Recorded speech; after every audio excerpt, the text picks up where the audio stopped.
One thing that I'm so in awe of Jensen, though, is you mentioned discipline. It's different than your average, highly disciplined person. Mm-hmm. It's a different level. Yeah. Working 14-hour days. Is that what he said? He works 14 hours a day. And he's structured. He sticks to that 14. Yeah. Waking up at 4 a.m., probably panicking a little bit. Yeah. Instead of rolling in the success and resting in that. It's not supposed to work like that, like you would think. Like no, but that keeps it growing and evolving and cutting edge and staying at the top of the pack.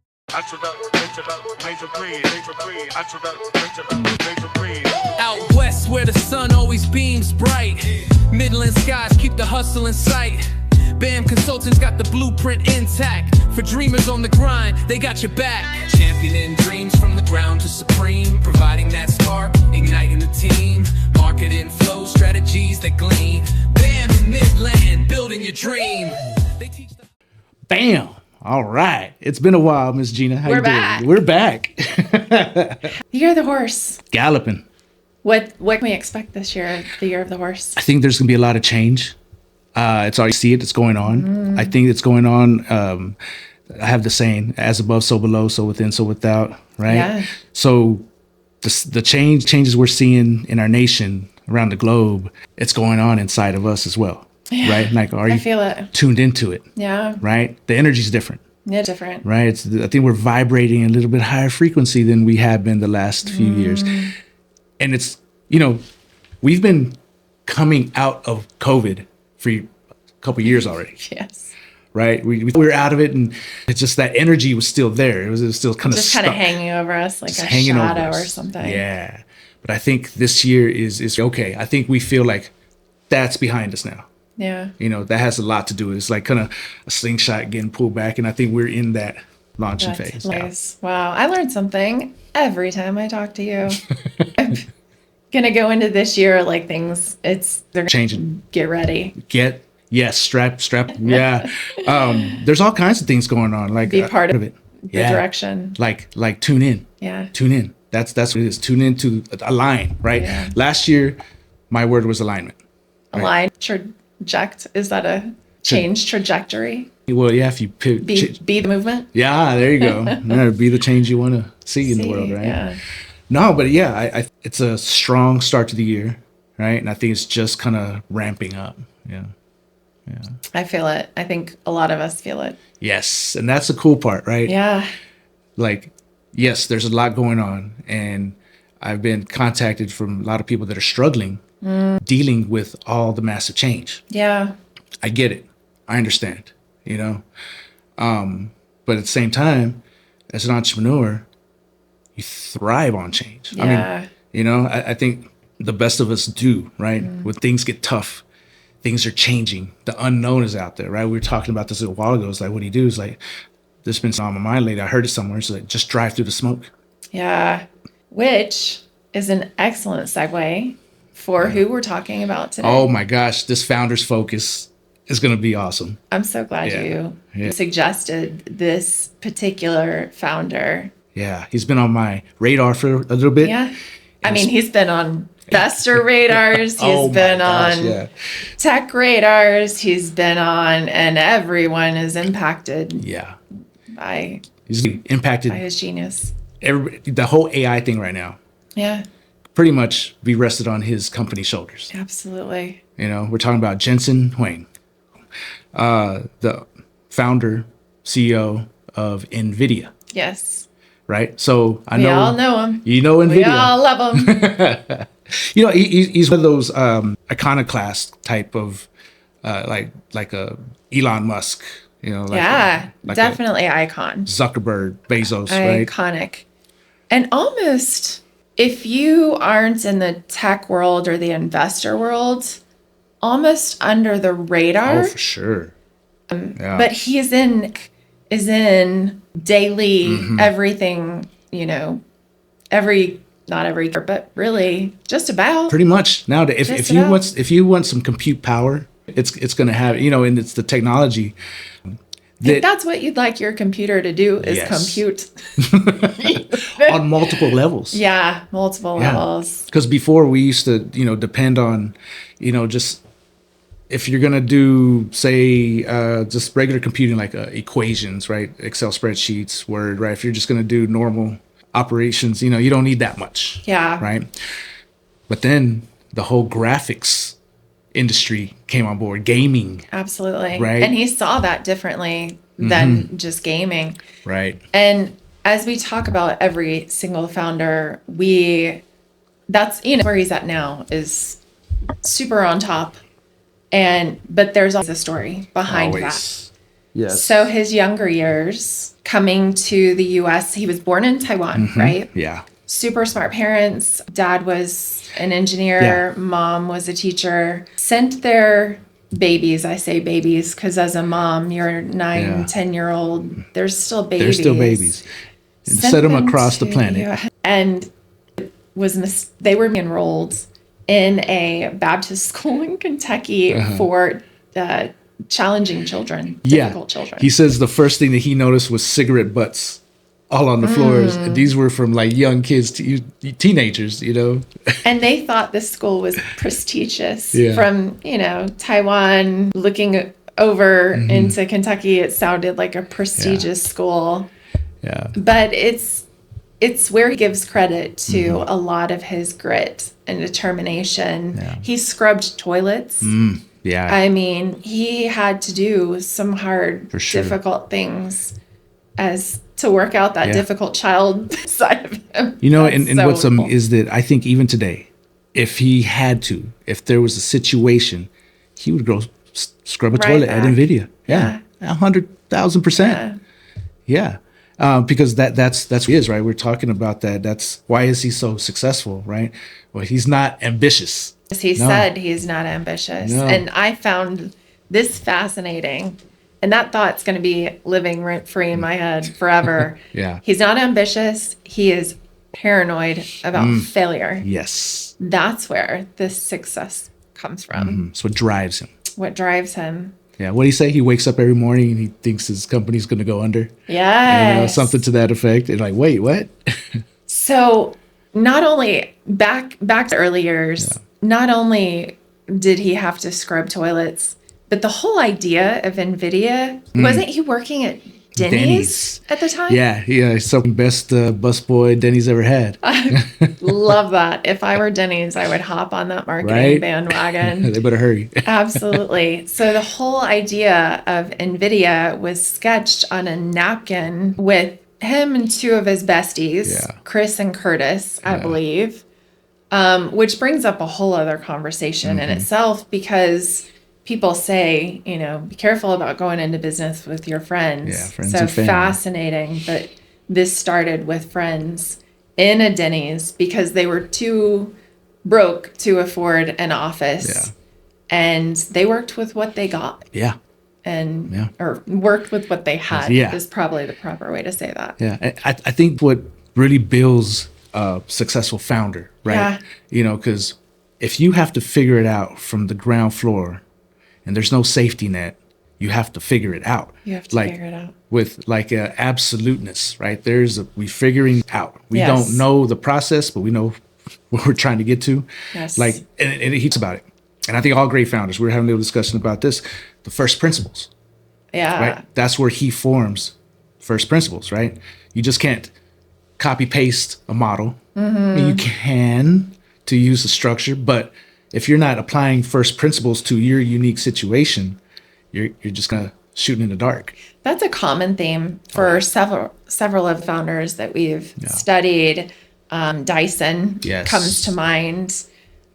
Really, your company, and I've said before, people have created the model, just copy, paste, and reuse what they've already done to recreate success. Yeah, and that works for certain purposes beautifully. Right. But each company is different. Yes. And not just that, but Nvidia there wasn't a competitor. He's where the market, I created the market. They created a market. And so when you go to investors with and they're, investors are going to be notorious. What's the market? Have you studied your competitors? I am the market. Yeah. That doesn't always go over so well. What they call it, $0 billion market. A $0 billion market. Yeah. I love that phrase too. It is, right? It kind of comes to your mind. Wait, it's a $1 billion market, a $0 billion market, but it's not there yet. It's not uncovered, but we're going to go uncover it and develop it. We're going to create Say it. that under your breath. It's a $0 billion market. Like, and it's really textbook blue ocean strategy. Yeah. Right? Because that's the goal.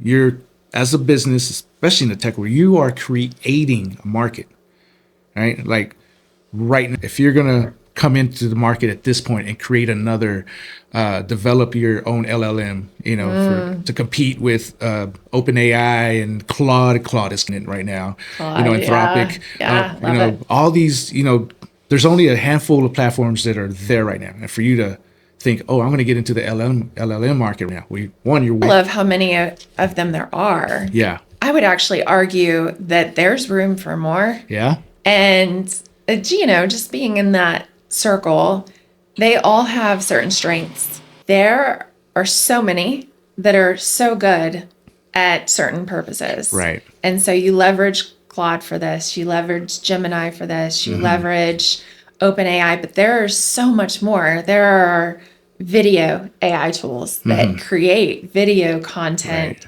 for movies, for music videos, for advertising, generates scenes that you just describe a scene and it's created. There are song creation AI tools. There are image creation AI tools. So many, medicine is using AI. Oh, for sure. So I think there's a difference between the tools, applications, and the underlying model. Right. Right. That's a good point. So I think there are only like on top of So OpenAI, layer one, or Gemini or Claude, something any like of those. that. They're based on those. Like Perplexity, right? Perplexity just uses everybody else's LLM and kind of flushes it through their system. I would still say you're right behind if they start now. Yeah. But because of these tools, it's made it easier to catch up. For sure. It's changed the playing field for a lot of people. Yeah. But to circle back to your comment, being paranoid and waking up every single day worried that Nvidia is going to fail, which is still to this day, as successful as it is, how he wakes up every day, just paranoid. The company was built inside of a Denny's at a table on a napkin. Yeah. So just keeping that in the back of your mind that this is, high stakes. Yes, all the way. It's constant. Yeah. Right. Arnold Schwarzenegger, he had a saying, I think back in the 70s when he was in it, right? When he was, on top of the world, stay hungry. That was his thing. Stay hungry. So that for Arnold, it was like, one, hungry, don't overeat. That's what we tell our threat hunting teams and our application security, our hackers, stay hungry. Stay. I love that. I love that. Because it keeps you sharp. It does. Because what else did Jensen say? There's a couple things that'll kill a company. If you're comfortable or success. Yes. Shocked me. Success can be deadly and it just leads to complacency. Yeah. So you've got to stay paranoid, stay hungry. Yeah. And I love that I mean, naturally I, worry. I'm not a worrier. I'm like, you've got to, worrying's not going to solve anything. But every single day I'm like, there's a lot at stake. So one thing that I'm so in awe of Jensen though, is you mentioned discipline. It's different than your average highly disciplined person. It's a different level. Yeah. Working 14-hour days. Is that what he said? He works 14 hours a day. And he's structured. He sticks to that 14. Yeah. Waking up at 4 a.m., probably panicking a little bit. Yeah. Instead of rolling in the success and resting in that. It's not supposed to work like that. Like you would think. No, but that keeps it growing and evolving and cutting edge and staying at the top of the pack. Yeah. And for him, like, you know, like they create their own markets, right? So everybody's constantly playing catch up. Yeah, that's true. You know, whoever's coming to compete, right? Not really not going to be able to. And I love also in that same regard, they were doing really well, right? They were basically, I think he compared to their chips to like Ferraris, right? It's high end, premium, high dollar. You're buying a Ferrari when you buy one. Absolutely. But then they noticed that there was a lot of scrap, right?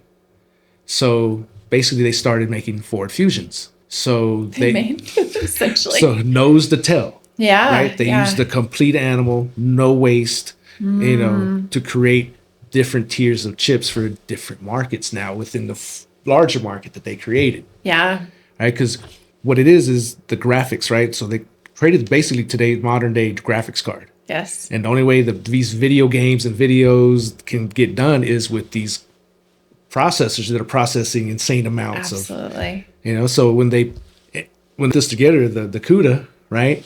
The UDA and the CUDA, they put the two high power together. Well, now they're computing towards that graphics. And there's like he said, there's so many things that happened that if he would have ignored or let slip by, he would not be where he's at today. We weren't even talking about Nvidia right now. No, and I mean, there are so many stories from their early years too. Not only just being founded on a table at Denny's on his napkin, and I'm changed the subject for a little bit. I thought it was very interesting too. I just read something that his distant cousin leads AMD. That's interesting. I did not know that. And so AMD, Nvidia, a little friendly family competition, but they say they keep it purely professional. Fascinating that those two are at the top of their game. But the BAM BizTalk podcast is brought to you by Power Funding Limited, the leader in cash flow solutions for growing businesses. If your business is waiting 30, 60, even 90 days to get paid, but your expenses can't wait, Power Funding Ltd has the solution. They specialize in invoice factoring, helping you turn unpaid invoices into immediate working capital. That means same-day funding, no startup fees, and access to up to 98% of your invoice value so you can keep your operations moving without delay. From trucking and oil field services to staffing and manufacturing, Power Funding supports businesses across industries with fast, flexible funding designed for real growth. And the best part, it's not alone. It's your money, just faster. Stop letting slow payments control your business. Take control of your cash flow today. Visit powerfundingltd.com or call 432-235-3167 to get started. Power Funding Limited, giving you the power to grow.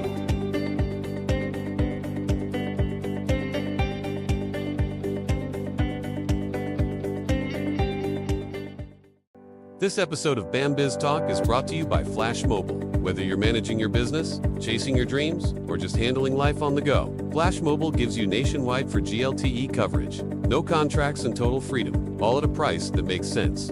Activate your plan in minutes. Bring your own device. Stay in control wherever life takes you. Contact us and make the switch today. And now let's get back to today's show. So back to, they created this on a napkin at Denny's, went all in on this company. I don't know the story from that napkin moment to getting this multi-million-dollar contract. Yeah. And they had to chip. I know they were trying to do something with graphics that had never been done before, but they also thought of it differently than anybody else did. They were working with circles instead of triangles. Other people, all the companies were doing it the other way, the successful way. And essentially they initially started and it was a failure. Right. They had this multi-million-dollar contract, had to deliver a chip, and then realized everything we've been doing is wrong. How crushing is that? That wasn't even a fail forward, fail fast. That was a slow burn. Yeah. And that's what they had to make a drastic, right? He had to do like who was about to do what he did, right? Yeah. His investor, right? It was Sega. Yes. Yes. $5 million. I think it was $5 million. $5 million. He'd been doing it wrong. We cannot keep going. That's the $5 million they were going to pay him for his deliverable. Yes. So he needed to deliver something successful as part of the contract. Or the Nvidia wouldn't exist, right? So he goes to his investor and he says, look, just transparently, it's not going to work. We can't deliver the product, but I'd still like you to pay me as an investment. You know, that's wild. Can you imagine as an investor, Be like, millions of what? dollars, and they come to you and say, look, what I promised to deliver, it's not going to work, but gonna work. I'd like you to still give me this $5 million investment. Wait, what? And what percentage did they have succeeding with that $5 million? Oh, 0% chance. 0% chance. Yeah. So not only were they, look, can't deliver what we promised. Yeah. I still want the money. Millions at a time when millions was a lot of money. And by that $5 million, it's likely all going to be a loss. Yeah. 0% chance of 0% this chance. succeeding. And Sega only accepted it because, I like Jensen. That's it. That's it. Because to break it down, that $5 million, no proof Nope. of if it's going to work or not. his track record is not proven yet at that. Have to completely retool. So they're basically swimming halfway across the channel, you know, and at that point it's okay, turn back or go forward. It's the same distance. You know, what do you do? Well, he in the wrong ocean. That's wild to think about. And it just, for all founders who I really listens to this podcast are the entrepreneurs that are in the thick of it, that are going through this. I'm afraid this has a 0% chance of success. Yeah. There's a way, right? I mean, figure out, it's there. and find It's the there. people who like you. Find yes. the people who are going to champion you and be in Right. your corner, because it takes that. It does. It can take that. Dyson, but he believed in it. Yeah. So until they did. It helps to have people in your corner. Find the people that like you. For sure. I mean, that's what relationships Yeah. today, right? It's numbers. Yeah, you got to hit the numbers. Jensen was big on that. Huge. Relationships, not just with clients, but his team as well. His company structure was fascinating. Yeah. And out of all the founders that we've studied, I haven't heard this strategy before. Yeah. It's something that it was innate from him. Again, first principles, right? How should we be operating? You know, he was part of an organization before where there's a CEO. The CEO has a handful of people, 2 or 3 people actually, that know everything that he knows. And then there's more, and the farther you go down the org structure, It gets the less, wider and wider and wider. and the less and less they do. It's like a triangle. Yeah. So Top it becomes who knows who has the most information. That's true. Who's connected with who? They get advantages. Yeah. The way Jensen does it, he has, you said 63 people reporting to him. I don't know what the exact direct current reports. Direct reports as a CEO. That stresses me out. Here's the caveat: he never has one-on-ones. He does not have one-on-ones. He cuts out that noise, which I truly, truly appreciate. My team, we don't do a lot of one-on-ones at my company either. Yeah. And my team has talked about that. That's what they're used to. That's what everyone else does is one-on-ones. And you are the expert because you're the expert, and you don't need a one-on-one, someone telling you how to do things, checking on it to make sure you're doing it. So I really appreciated Jensen. Yes, he has 40 direct reports or 63 direct reports, whatever the number is currently. For sure. But he optimizes that and makes it efficient. Yeah. And are there other companies that you know of that are so taking similar? that approach? I don't think that there's they call one, it like a structure. right. You know, there's close, right? Like I know when Steve Jobs was running Apple, had very similar. In fact, they used to they call it, you could always, scolding or, You've got to tell the story about Jensen. Yeah. So first I'll tell Steve's, right? So people were scared to get caught in the elevator with Steve because they never knew if by the time the elevator opened that they would still have a job. That's so wild. Because he has a chance. You're there. He's going to grill you. Right? That nervous laughter. Hi. Yeah, I'm on it. How are you doing today? But Jensen, he's been known to go and grill them while they're at the urinal. Right? That's a unique approach. It I really have is. not really heard it doesn't before. matter where you're at, right? Yeah. So he walked into the restroom and it was completely empty except for one gentleman, and there's a row All of urinals. these options. So social, kind of practices. Social norms. You skip a couple, right? You don't go right next to the one person with all these urinals there. Well, no, Jensen would go right up to the one next to him. And he starts talking to him, and he has this thing about what's your top 5? Top 5. Give me your top 5. What the things that you're working on Yeah. on your list, and the guy passes, It's a lot of pressure. That's a high stakes environment. I also love the top 5 principles. So not only is he says he creates his structure at his company like tech stack, essentially, where every single layer in the stack has a very specific purpose, and those people are experts at that purpose. That's why they're doing what they're doing. Yeah. And the top, the one who's the most expert in that area is in command of that layer of the tech stack or the org stack. So that's fascinating. And that he's got 63 people reporting to him. But another thing is this top 5 idea. Yeah. And he said he asks everyone to do this top 5 and that he reads all of them. Yes. I think 14 hours a day, and how many people do that? All of them who submit them, he reads through all of them.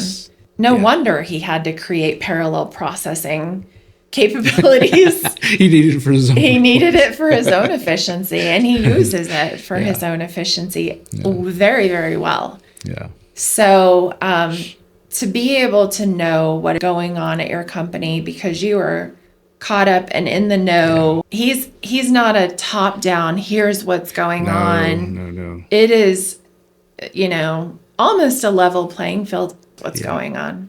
Yeah, absolutely. And the company is Jensen. Jensen is the company. He's the face of it. He's the he's the core. The brand, essentially. He's the core of the brand. That's an interesting approach as well. Yeah, the heart of it, if you were to remove him, I'm not sure, would it last? He's probably got a plan somewhere. I'm sure, but in its current capacity, right? That's interesting. Have any other companies been like that exactly? And what was close? I said Steve's Apple, right? Yeah. So Apple was structured more like a conventional, regular business, right? There was C-suite, right? C-suite directors, managers, right? But we're still rogue. He'd go rogue around. Yeah, he would get everywhere info from all layers. So when Steve moved on, Tim Cook was able to come into a structure, right? To where now everything was set and everybody knew their roles, right? So I think that's why Apple lasted so long and to continue its success, like Steve was still there, right? They were, for so long, right? But that only lasted so long, right? But from a cybersecurity perspective, I want to reach out and be like, what is your business continuity disaster recovery plan? Yeah, which is important. Curious minds want to know. That is important. And you're right, being so ingrained in the image of the company. Yeah. And are his buddies, Chris and Curtis, still there? I believe so. I never read anything there. Yeah. Interesting. That would be a fascinating deep dive as well. But just the way he approaches the structure in his company, also the fail forward essentially approach, which I preach a lot today in the cybersecurity world, like zero failure mentality, get it right the first time. Yeah. But the fail forward has its place. Yeah. And so, but he has stories too about when it's not a warm, fuzzy hug when you fail at Nvidia. No, right. And that's the thing, right? He'll criticize publicly in front of everybody. So everybody learns is everybody's on the same page. Yes. You know? I think that's why it runs with him running it. He likes high conflict, he had mentioned. Yes. And that's not different from other founders as believe, and several others have said high conflict creates action, and that's when you solve the tough problems. Yeah, it's the steel sharpening the steel. You know, that's what, if everybody's there to do a better job, to do a good job, to make it possible, then there's no room for hurt feelings. Yeah. Right? Steve Jobs has something similar to that. He was talking, he was with some employees but he was, you know, Steve's designer, Apple designer for the original iPhones. He says, you know, Steve, could we treat our employees better? Maybe not talk to them so harsh. You know, and Steve was like, I'm really surprised at you. I didn't know you were so egotistical. And I wouldn't have thought of that as egotistical, but I get it now. Right. After chewing on it a little bit. And he says, what do you mean? He was like, well, I thought you put the quality of the product above your wanting to be liked. You would want your team to do, like, we are here. We're on a mission. Be the best and provide a service that is unparalleled anywhere else. We're on a mission. And, you know, and that... We all have the same goal. Yes. Sorry. We're on a team. Yeah. Right? We're trying to achieve the same thing. You know, we're not because I think I'm going to get all the recognition and I'm going to be, you know, no, but hey, this is the thing we're all going to, right? I love it. And I think that's why Nvidia works so much, because Jensen is just so transparent and he only brings on like A players. Yeah. You know, like what does he say? You know, he'll bring on anybody and he'll choke them with gold. Choke them with I love that. I mean, we talk about handcuffs, but he doesn't just politely golden handcuff. No. Choke them with gold. Yeah. And was he wrong? No. I mean. No. You know, because here's the thing. The people that he's bringing over, they know that they will be able to put their 100% express, and they're going to be compensated for putting it in. Part of successful. Yeah. Like if you're part of a share in the mission department or whatever, and he doesn't have departments, right? That's why it's flat. You know, that's why it's very fluid. Yeah, stacks. Yeah, there's stacks, right? And then this can change depending on who's what's best needed at what, and who's best at what. Where the best fit. And I do love that too. Yes. That there's opportunity to be like, at this point in time in my life, I am best fit in the programmer or, you know, this section of the stack, this layer of the stack. So we talked about his, you know, earlier challenges in life that gave him that grit and determination. Oh, you know what? I'm all over the place today. Let's go. What you got? So we talked about parents sending their babies from Taiwan to America. His parents, in preparation for sending them over, made him and his study an English word every single day. Every single day, they had to memorize an English word and its meaning. They did not speak English. Right. And pretty sure he speaks more fluently than all of us now. He's very eloquent. Yeah. And all of that grit and determination from his family. So we talked about that, and then the Denny's situation, and then how it started this company and realized they're on a trajectory to nowhere, and wanted the investor to still give millions into this. But I love what they did then, like totally changing the game and seeing graphics processing in general, not just from a gaming perspective, but from a parallel processing perspective, which birthed from that. Gosh, no wonder I'm all over the place, because that led to so many other things. But then, do you want to talk about the enumerator story? It's right after Sega invested after he couldn't deliver the product. Yeah. So they have this, pretty much, they have what you call, it's burn. They have their burn rate, and they know in less than a year, they're going to be out of business if they can't make money because they're sitting on this. So he literally bets half the farm. I mean, people use that. Yeah. throw it out there. They did it. They did it. That's probably where that. Say he burn. Yeah. He literally, after he invested half, he only has 6 months to burn. As a founder and an entrepreneur, how does that make you feel? You both, like, it's you're on the edge of fear and excitement, right? Like, Discovery thing. It could be everything. I could lose it all. Imagine it's almost like a gambler, right? That because gamblers don't get the high from winning and getting money and putting it in their bank account. They get the high from the anticipation of the win or loss. Yeah. That's what they're achieving. So I think for an entrepreneur, it's kind of like that, right? But you're certain, right? You have this confidence, like if I have a chance, if I don't, there's no chance, right? So it's either sit here and wait out my demise or bet the farm. And let's go to work. Have his team, they went it wrong. So they had to figure out a new approach. Right. Didn't he have his team go a different company? Yes. And study how they were doing it so they could implement that at Nvidia. Yeah. Which, I mean, military 101. Right. Study your, study your competition, who's out there, what to know your industry. So there was only one company who had about any information, and they had a book that they wrote at Fry's Electronics. Remember them? Jensen himself went down 3 copies, read one, gave to his other 2 partners, and said, "Read this, and let's figure this out." Yeah. So that's one component, right?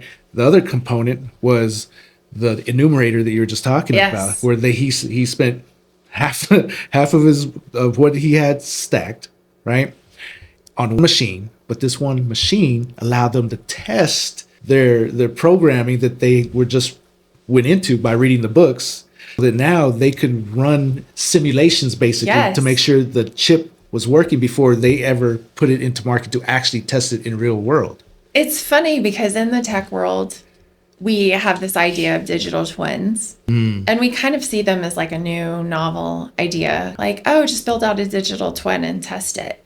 He was doing this in like early 2000s, maybe even late 1990s, this kind of digital twin concept, building, testing, running models to determine if this was going to be successful or not, rather than building these chips and trying them and finding out. Right. Build a handful of them, run them through simulators. Yeah. Oh, they work. Okay, mass produce them. We have a brand new market. They didn't do that. No. They, that enumerator, wasn't that like $500,000 or something like that? Yeah. The company that had it was already out of business, and they just had it in their inventory, and just said, well, why? It's like, oh, we didn't have any customers. Yes. So Fascinating. So they made the product. I mean, talking about jumping on an opportunity. Yeah. I mean, just the timing, the synchronicity. Like what they had in their head when they were first starting that to build that enumerator, right? They were like, oh yeah, we built this is a genius idea. There'll be a huge market. We'll be millionaires. And they found out no market. And Jensen's like, I am going out of business unless I wonder what that company that sold the enumerator thinks of, like, gosh, that enumerator was actually worth a lot of money. But the boldness of them running this through and testing the idea of it and then printing it once and shipping it off. They did not test it in-house. Yeah. They believed so much that this chip that they first created was going to work. Yeah. This new chip that they first created was going to work. And they shipped it out and said, there's your product. There it is. There's your deliverable. Ring, ring. And and guess what? Yeah. Massive. Change, literally, changed the modern tech race, right? Technology. We're constantly in a technology race. It is mind-blowing to, the foundation of almost every technical solution has NVIDIA somewhere. We would not be where we're at in the LLM AI world without NVIDIA doing that back then. Yeah. He's credited with creating the idea of parallel processing, GPU, fast processing, and also the idea of using that technology to and help improve your solution or product. So he was essentially creating AI way back when we didn't know AI was a thing. Yeah. Oh, yeah. Yeah. Because AI, so technically AI has been around for several decades. It's just been very, it's machine learning. Yeah. Right. They're just coding to machine. It was prediction based. Yes. And then going back and training it. Right. This is not the right answer. This is what you should say when this input is given. I love the story of where so it ties into OpenAI. Their first. Yes, OpenAI was the first customer. Yes. For that chip, and he presented to Elon. But the backstory is they were at some function. Forgot what the function was. So he was just talking about his chip, and Elon's like, I could use that. So I have this project called OpenAI. It's a nonprofit. Yeah, it's just humble little nonprofit. And right then it's like, oh. It's probably going to be pretty cool. Yeah, nonprofit. It's a neat idea. As we all know now, OpenAI was the first ones out the gate. Absolutely. And this is how they did it. Yeah. And because Elon saw the opportunity as well, right? Yes. He was, I see what you're doing, Jensen. And then Jensen was like, I got my first customer. Imagine that. Your first customer is Elon Musk. Yeah. Right? That's incredible. At that point, I think I was like, all right, I'm done. I know. No, but really, they're in the same playing field. If I had Elon Musk as a customer, I'm pretty sure that would feel different to me than. Oh my gosh. But still so very cool. This is great. Yeah. Dinner conversation. I'm surprised being in the tech world, I haven't heard these little nuggets poured out a little bit more. Yeah. No, I love how I think Rogan called them these wizards of industry, right? Yeah. These wizards of technology are just, like normal people in conversation. Oh, that sounds like a great idea. Hey, you know what? Let's talk. Yeah. And that's what happens in business. Oh, that's a pretty cool idea. You know what? I think we could work together. How about this? I do this, right? And the world, but yes. they have that. Shareholders laughs. Yeah. Very. And, the team that built it, like that's life-changing for them. Oh, man. Because a lot of them, that's their purpose, right? They found their purpose there. It's just a job like that. It's not just going in, clocking in. All right, it's at 5 o'clock yet, which unfortunately jobs are like that. Can feel like that. Yeah, but this is a place They're where building the future. Literally, right? Yeah. And this is a company where if you are hired on, you're not getting hired on to for anything minuscule, right? You're coming up because you're an A player, right? You're the top of your right, and you're whatever you're a coder, you're an engineer, you're an expert in there, right? You're not coming in up space. Yes, they create the space. Yes, that's fascinating. And they are the market. If you could ask one question to Jensen, what would it be? Oh, that's an interesting. That's tough. If I had one question, okay, this is the one I'm throwing. The decisions that he did made, the Hail Mary passes. Yeah. Or he calls them that, he's outstretched to catch the ball, right? And at the end of the game, if you don't catch this ball, game's over, go home, right? He was in that situation. What led him to make those decisions? Was it an analytical, let me do the math, formulate these calculations, or was it an intuition? Was it a gut feeling? I like that question because he doesn't really, in the interviews I've heard and in the things I've read, he doesn't talk much about like a gut feeling other than he knew it was going to fail. Yeah. So that's very interesting and perplexing as a founder. And why did you decide that was something you should work with? Who comes up with the idea? Travel to Japan to talk to your investor. Look, can't give you what you're paying for, but you're going to pay me anyway. and 0% chance of success. Yeah. That's like, yeah, who came up with that? That's not. At 0% chances of success. He calculated himself. 0 chances. All right, yeah, we can do this. Who says that? I'm a pretty risk tolerant individual, right? Yes. I'm high risk, right? I like being on the edge. And there's 0% chance of winning. But if I know that, this is 0%, okay, well, let me look for 5%. Something a little. Give me something. I don't mind a lot of risk, but 0, it's like, okay, well. 100% risk.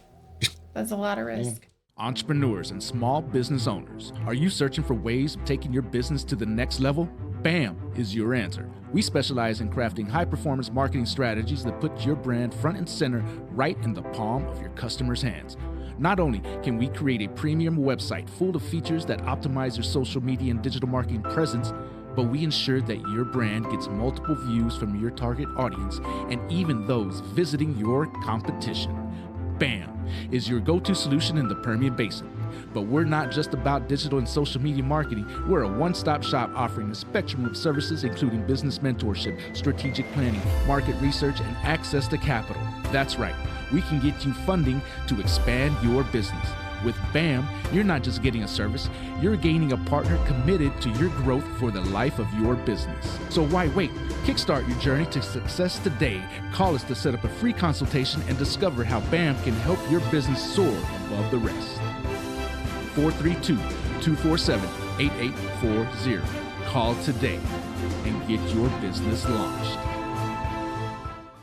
The BAM BizTalk podcast is brought to you by our sponsor, Pachuco's Restaurant. Craving authentic and eclectic cuisine in Midland?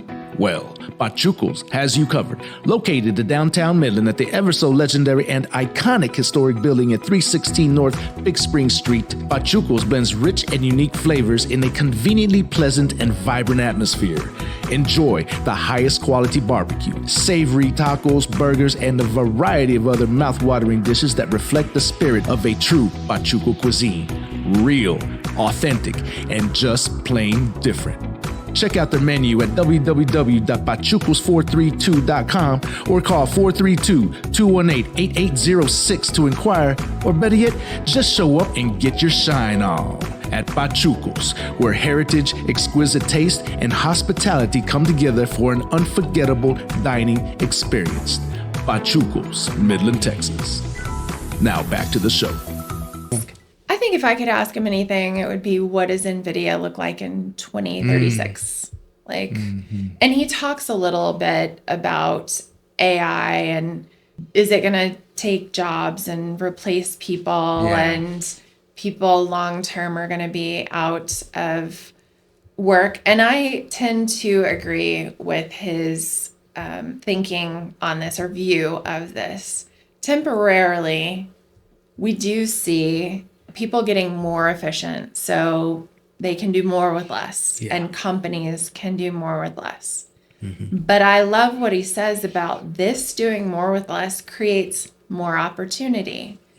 And so as you are winning more contracts, doing more things, doing them better, and as companies make more money, they tend to hire more people to make even more money. So I think his idea that short term, there's going to be some pivot, and maybe you won't have people doing manual tasks like manufacturing, but you'll have people building the bots that do the manufacturing. They will pivot, just as we have many times in our history. Right. And he always goes back to that.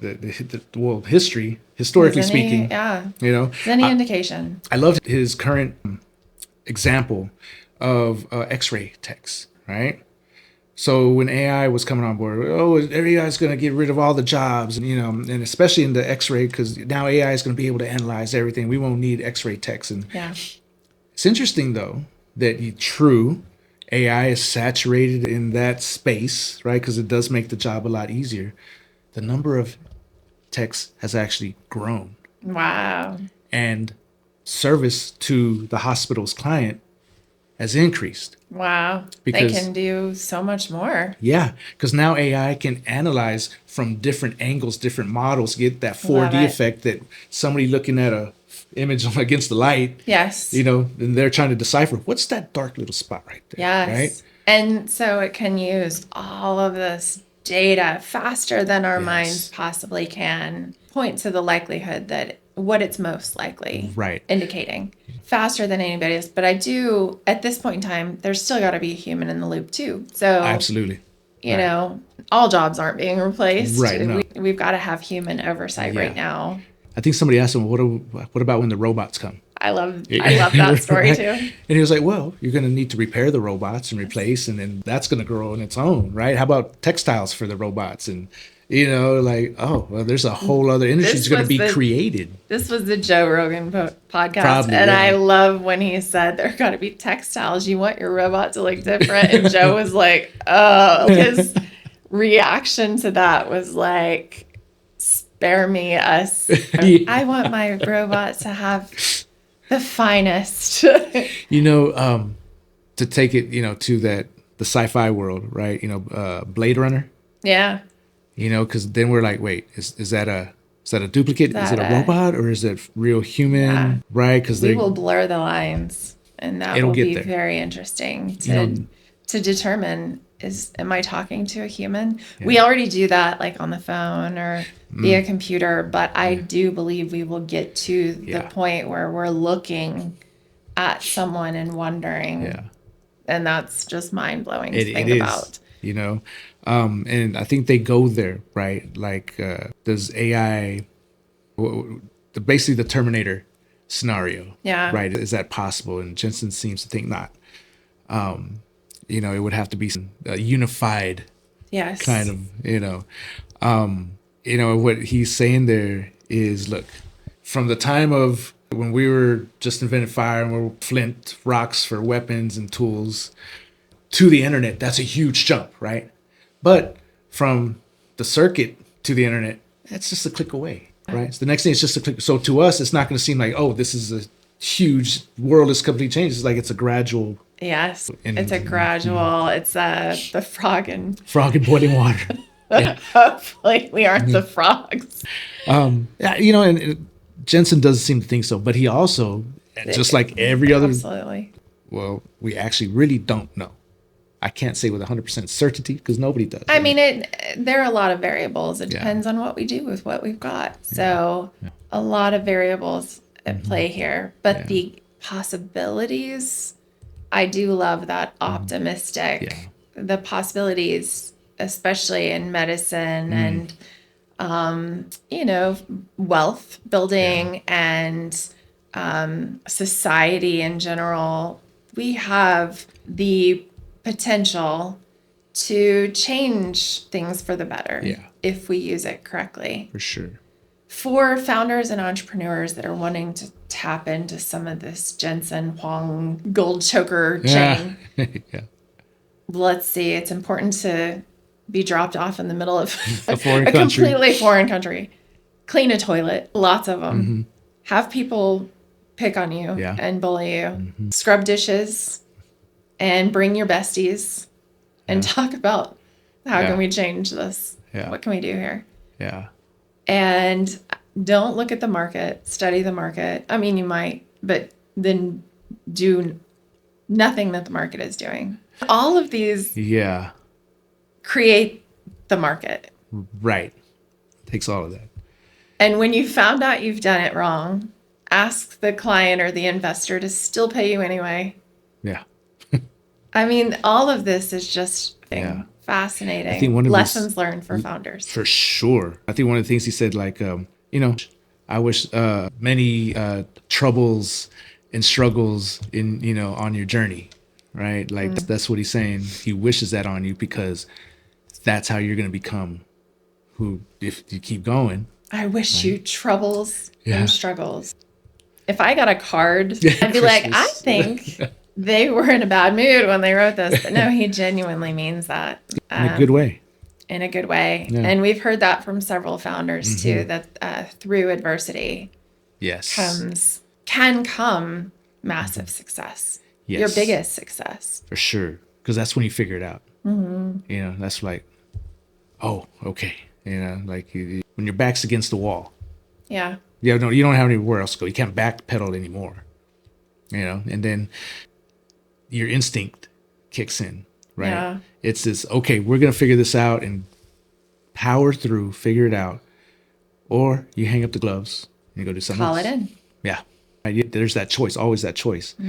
But, a lot of these founders say, this podcast, right? When I interview people, I'll often ask at the end, so what do you have, you have any last words to give to our listeners? And a lot of them, I think if I were to calculate it, it'd probably be over 50%. I'm sure in 60, 70% that say, don't quit. Just keep going. Yeah. Right. So that's a resounding, so a lot of us have been there to where. Don't quit. I'm the get started approach. Well, so once you're starting and you're going. Don't quit. Right. Because you're going to hit some hard points. You will. And that's why not everyone is a founder. Right. It's tough. So tempting. It's tough to quit when there's a 0% chance of success. Yeah. Oh my. But then there's that book, right? There's and I bring it up several times. There's 3 Feet from Gold. Have you heard that? No. Oh, so it's a book. I recommend it. It's a short read, but basically, there's this family. They basically their entire savings, their entire investments, they buy a gold mine, right? Because there was a couple of gold rocks found, right? A vein. Gold. They found a vein, right? So they quickly go through that initial gold find after dumping all their money, so they didn't recoup their investment. So they keep mining until they're pretty much bankrupt, right? I'm sure you've heard it. And then they get to a point to where they're done. They're financially, they didn't want to use the last of their cash or go for that last investment, so they sold it for pennies on the dollar. The junk man who went to go pick up their equipment, he's the one who bought it from them on pennies on the dollar, right? So he gets a specialist, a geologist, to go out there and map it and find out that it was just 3 feet. What a brilliant thing to do, get a geologist to go out and map it. How many of us are 3 feet from gold? Oh my gosh. How many that have quit and hung up the gloves were right there before their we're 3 feet breakthrough? You're so close, right? Yes. Just a couple more swings of the hammer. But I get it. I know, right? Like every swing seems like an eternity, and it's excruciating, right? And that's why entrepreneurship is not for everybody, right? It's not. If you have it in you, go for it, right? Yeah. And if you don't think you have it in you, but you really want something, go for it anyway and see where you're at. You never know. You could turn into a juggernaut. Yeah. Unstoppable. Absolutely. Right? But you don't know until you try. And once you get going, don't stop. Yeah. What are you taking away from Jensen? Man, I think it's not going to change your business. Great question. I think it's his boldness. To not just look out there and say, what works? What can I be doing to make this work? Right? But really, really get down to a first principles basis again. What is this unique situation? And how can I apply from within? Yeah. Right? How can I do this from the inside out? Almost like the question I want to ask him is, was that intuition? Right? Was that just the thought that popped in your head of what to do? Because I feel we sit here and we bang our heads to figure it out. Yeah. Right? Yeah. Like this, okay, here's what the market says. Here's what, the trends, and here's right. what this is. We look at what's already been done and go with the status quo and see what the market's doing and go with that. Missing we're 3 feet from gold. It's right there. I like that. What would you take away? For me, and I've said this before, that level of discipline really blows my mind. I know, and my family knows, my friends, my colleagues know, I am one of the most disciplined people. Yeah. And I still don't get up at 4 a.m. and work, did you say 14-hour days, yeah. So I'm highly disciplined, but I am missing that 14-hour day, 4 a.m. Is that what it takes? You have other founders that are like the 4-hour work week, so there are different approaches to that. But I do tend to like the disciplined approach because I love the 4-hour work week concept and idea. Yeah. But while I'm young, with gray hair, I don't want to miss out on what I'm capable of. So I've really been thinking, how can I optimize my nutrition? How can I optimize my sleep so that I can show up for 14 hours a day and give what I can while I'm here? Yes. And it's wild because it's not just 14 hours a day, right? So he doesn't take vacations. And when he is out with his family, he's still working. Is that true? I didn't hear that. Yeah. So he consistently works, and it sounds like his family is supportive. Yeah. I'll choke you with gold, baby. Yeah. Supportive of that. Yeah. I can only imagine what those conversations are like. Holidays. Yeah. Because we've studied other founders that are like, it's important to let off the gas and take a break, and active recovery. We've talked about a lot. Yes. I wonder what his active recovery looks like. Probably studying ChatGPT or like I think that's what maybe his work is, his calm. You know? Well, now I have 2 questions I want to ask him. I'm just kidding. I have so many. Right. Yeah. It's, I want to say he's built different, right? But he's human. He's built different. And that just all constantly going. 14 hours a day. Wow. You too can have an Nvidia. Yeah. That's a lot. I mean, truly, I am so incredibly disciplined. And I can't imagine a 14-hour day, single day. Yeah. And I think it's because he is so disciplined, right? Because it's 14 hours every day, So, like for me, I put in 14-hour days. I put in 16, put in 18, 24-hour days, right? I'll put a sprint in. But then after that, I need to rest, to recharge, get back. So I might sleep in the next morning for a couple hours, right? After I've been up for 24 hours, right? Sleeping a little later. But then right there is throwing me off again, right? Absolutely. Right? Which throws off a whole month. Right? But then if you only have 10 hours to go home, whatever it is you do in your off time, work out, right? Eat, cook, or, get ready for bed. I wonder if he considers those tasks part of work. I work for 14 hours a day. But I got to work out in the middle of the day. My nutrition and my fitness are part of my job. Yeah. I am going to deep dive even more. And he's just a fascinating human. And literally will be known amongst the titans of industry. And that's what we do here at Founders Focus, right? That's right. Focus on great founders to learn, dissect, and learn from them. Yeah. How can we apply that in our own businesses? And every time I've gotten massive takeaways that truly, before this podcast, you heard me talking about where we're at and what we're doing now. We would not be here had we not studied these founders. The homework. So truly, thank you. This is incredible. Sure. What a gift to people who are the community, fellow businesses in this area, fellow founders, entrepreneurs. Such a gift. Yeah. Well, thank you. Thank you for doing this with me. Because, you're right. Having this conversation with your perspective on it and how it inspires you, right? I don't even say motivates, right? But it ingrains in you, like, to be better. Truly. Right? Yeah. Does the same for me, right? Like, take these little nuggets and maybe a couple weeks down the line, if we've forgotten about it and going, and then you do something or come across something and, Jensen does that. Or Brad Jacobs does that. He talks about that. Or one of the founders we talked about. Yeah. And then all these other founders that come into the conversation on a regular basis, like Elon, Steve Jobs, Bezos. Absolutely. Right? All these others kind of like. All of them. It comes in. This podcast is my vitamin C. I see what they're doing. Yeah. Take a little bit of it. For sure. And I think that's so what did I hear one time? Mentors, right?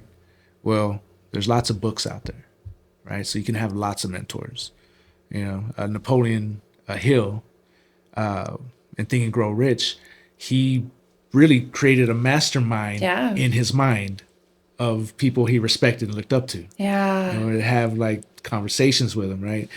So wow. Same thing here, but we get to actually read biographies, listen to podcasts. Yeah. These are, Jensen can be your mentor. Yes. 100%. Whether you're next in the urinal next to him or yeah, he can be your mentor. That's really cool. Yeah. Very accessible. Yeah. And These such a founders are successful. I mean, are accessible to us. Absolutely. You know, so I think it's a great time to be alive. You know, It really it is. I know there's a lot of chaos out there, but hey, you know, it's an uncertain time to be alive. yeah. But Make the market. if there's any time, I'm glad I'm here now. Yeah, that's true. Very blessed. It wouldn't have been nice 500 years ago, I don't think. I am very blessed to be a part of this journey with you. And that's another common theme with founders, you know, count your blessings, be grateful. Yes. Start from a place of gratitude. Yes. Paranoia and gratitude. There's got to be some connection there, right? Absolutely. Choose one of the extremes. Yes. Either extremely grateful or extremely paranoid. Both those frequencies work, Yes. right? How are in you the doing middle. today? I'm so freaked out, and I'm so thankful for it. Yeah. Yeah. Because I think he's at peace with this is weird. He's at peace with this anxiety. Yeah. Brought on the tip of my tongue something else that we studied about a founder that's on the tip of that anxiety. But anyway, totally get what you're saying. For sure. Well, I think we've had another amazing conversation. Yeah. Agreed. So thank you, Ms. Gina. Thank you. What a way to kick off 2026. Yes, 2026. Let's go. We're starting 2026 with this information. Yes. 2027 is going to be. You know, and I think by the time this drops, I think this will be official, you know, when the actual new year kicks in, February 17th. So around that time frame, I think this will be coming Fantastic. in. Yeah, so perfect. Start anew. We always tend to hit the synchronicity of the timing, right, when we release episodes. I like it. Yeah. So I like it. Looking forward to the next one. Same here. Hey, folks. If you have an idea or a suggestion for somebody we should dissect and deep dive with to kind of learn from them, give us some homework. Yes. Make us work for it. 'Cause we love homework. Yes, we do. Yeah. All right, Ms. Gina. Well, thank you very much, and we'll see you on the next one. Thank you so much. See you next time.